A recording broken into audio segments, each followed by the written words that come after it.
Hello दोस्तों, कैसे हैं आप सब। आई होप बहुत अच्छे होंगे और आपकी तैयारी भी मजेदार में चल रही होगी। अब आपकी तैयारी को और भी मजेदार बनाने के लिए अब हम हैं आपके साथ, क्योंकि हम आपके लिए 12th का जो हिंदी है उसका ऑब्जेक्टिव लेके आ रहे हैं और वो ऑब्जेक्टिव आपको चैप्टर वाइज लेके आए जो आपकी तैयारी को और भी बेहतर कर सके। ठीक है, क्योंकि इस चैनल पर आपको हिंदी के साथ साथ सभी विषयों का objective question, short question answer, long question answer और साथ ही थ्योरी भी कराई जाती है। आप हमारे चैनल के साथ जुड़े रहे। चलिए, आज हम लोग जो हिंदी का ऑब्जेक्टिव देख रहे हैं, तो चूंकि हिंदी में जो पहला चैप्टर है जो ऑब्जेक्टिव का, उस चैप्टर का नाम है बातचीत। ठीक है, चैप्टर का नाम क्या है? बातचीत। इस बातचीत जो चैप्टर है, इसके लेखक है बालकृष्ण भट्ट। ठीक है, इसके लेखक कौन है? बालकृष्ण भट्ट। ठीक है, तो बालकृष्ण भट्ट ने जो बातचीत चैप्टर लिखा, तो उसमें इन्होंने बताने का प्रयास किया ना कि एक दूसरे के बीच बातचीत करने की शैली क्या है। उन्हीं सिद्धांतों पर आधारित कुछ वस्तुनिष्ठ प्रश्न है जिसको हम लोग इस वीडियो में कवर करेंगे। और बालकृष्ण भट्ट का जो जन्म हुआ था जी, वो हुआ था आपका 1844 में और मृत्यु हुआ था 1914 में। ठीक है, तो ये आपको काफी ज्यादा महत्वपूर्ण तो याद रखना होगा, क्योंकि किसी भी लेखक का जो जन्म होता है और मृत्यु होता है वो आपको याद रखना है, क्योंकि एग्जाम में किसी न किसी लेखक का जन्म और मृत्यु जरूर पूछता है। तो चलिए अब हम लोग अपने प्रश्नों को शुरू करते हैं। और पहला प्रश्न है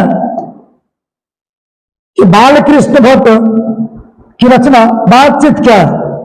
यानी जो बालकृष्ण भट्ट जो पाठ लिखे हुए हैं बातचीत, वो पूछ रहा है कि वो क्या है। एक प्रकार का एकांकी है, कहानी है, यात्रा संस्मरण है या ललित निबंध है। तो आपको पता है कि जो बातचीत है एक प्रकार का क्या है? ललित निबंध। क्या है? ललित निबंध। अगला क्वेश्चन देखें कि बालकृष्ण भट्ट किस युग के निबंधकार थे। यानी इन्होंने जो निबंध लिखा था वो किस काल के थे जी? प्रसाद युग, भारतेंदु युग या द्विवेदी युग या स्वतंत्रोत्तर युग। तो इसका आंसर होगा जी ऑप्शन नंबर बी, भारतेंदु युग के ये कवि थे।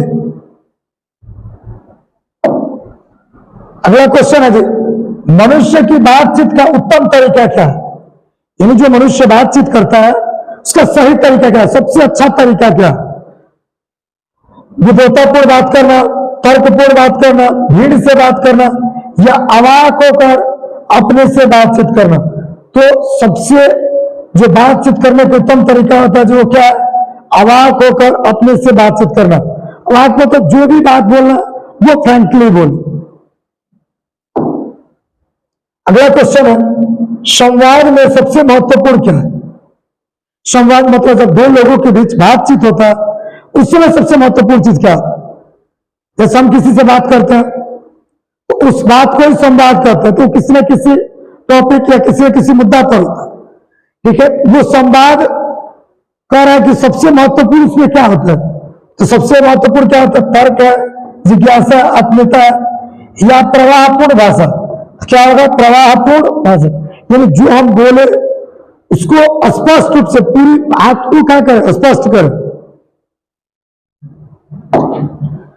अगला क्वेश्चन है, बालकृष्ण भट्ट ने कौन सा, रुक दो, हेलो, ठीक है, तो बालकृष्ण भट्ट कौन सा मासिक पत्र निकाला था। उन्होंने एक पत्र लिखा था, पत्र का पूछ रहा नाम क्या था जी? तो पत्र का नाम था क्या? हिंदी प्रदीप। अगला क्वेश्चन है, बातचीत किस विद्या की रचना है। ठीक है, बातचीत किस विद्या की रचना है? आलोचना है, गीत है, शोध है, निबंध है। तो क्या एक प्रकार का निबंध है जी? अगला क्वेश्चन है, बालकृष्ण भट्ट का जन्म हुआ था। आपको शुरू में ही बोले थे कि जो भी लेखक है उनका जन्म और मृत्यु जरूर पूछता है। क्वेश्चन पूछा भी कि बालकृष्ण भट्ट का जन्म कब हुआ था? जन्म कब हुआ था? 23 जून 1844 को जन्म हुआ था। ठीक है, और जन्म हुआ कहां था जी? इलाहाबाद उत्तर प्रदेश में। ठीक है, इनका जन्म कहां हुआ था? इलाहाबाद उत्तर प्रदेश। ये भी क्वेश्चन आगे देखने के लिए आपको मिल सकता है। अगला क्वेश्चन है, संयोगिता स्वयंवर रचना है। ठीक है जी, एक रचना है, इस रचना का नाम क्या है? संयोगिता स्वयंवर। इसको किसने लिखा था? किसने इसकी रचना की थी? इसकी रचना की थी श्रीनिवास दास। ठीक है, अगला क्वेश्चन है, कौन सी रचना बालकृष्ण भट्ट की नहीं? यानी कुछ रचना इसमें है जी जो बालकृष्ण भट्ट के द्वारा लिखा गया है, लेकिन इसमें से एक रचना ऐसी है जिसकी उन्होंने रचना नहीं की। क्या होगा? नूतन ब्रह्मचर्य, 100 आजाद 100 जान, सद्भाव का अभाव या परीक्षा गुरु। कौन सा इसमें नहीं लिखे थे? बताइए। परीक्षा गुरु। ठीक है, जो परीक्षा गुरु था उन्होंने उसको, उस रचना को बालकृष्ण भट्ट ने नहीं किया था। बालकृष्ण भट्ट क्या किए थे? नूतन ब्रह्मचर्य, 100 आजाद 100 जान, सद्भाव का अभाव। अगला क्वेश्चन है, कौन सी रचना बालकृष्ण भट्ट की है? अब इसमें आपसे पूछ रहा कि इसमें बालकृष्ण भट्ट कौन सी रचना किए हैं? कौन सी रचना की है जी? रेल का विकट खेल। रेल का विकट खेल। अगला क्वेश्चन है, रॉबिन्सन क्रूसो ने 16 वर्ष के उपरांत किसके मुख से एक बात सुनी? क्योंकि जो रॉबिन्सन क्रूसो थे जी, वो 16 वर्षों बाद उनको किसी की आवाज सुनना पड़ा। तो कह रहा कि 16 वर्ष बाद उन्होंने किसका आवाज सुना था? सही, किसका आवाज? फ्राइडे का। 16 वर्ष बाद उन्होंने सबसे पहले किसका आवाज सुना? फ्राइडे।